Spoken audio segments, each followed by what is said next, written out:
even from Facebook, yung social media. And last night, I wasn't able to clear the air. Hindi ko na deny or confirm doon sa... Where were we? Again?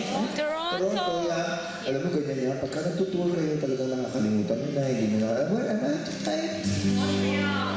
Oh, I thought I was in the Philippines. Hindi ko na-clear kagabi kung kaano-ano ka talaga si Denise. At may lumapit sa akin, tinatanong, chismoso no?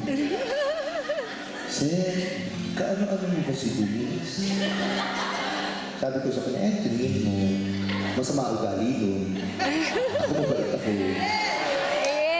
Maganda siya. Hot ako. Ayaw ang pogi. Kasi ang pogi nag-fade na. Yeah, tama. Di ba, sir? Tama ka. Kayo ba? Di ba? Nasaan na ba tayo? Hindi ko na alam. Kakanta na to. Ay, di ba? Sige ba? Okay. Introduce ko sa inyo. Kasi ako'y magpapalit. Pinapawisan na ako. This is the first time na pinawisan ako. Papakilala ko sa inyo ang aking guitar player, aking napakabuting kaibigan. Mr. Vic Nicolas, he's gonna entertain you for a while. I need to change clothes, okay?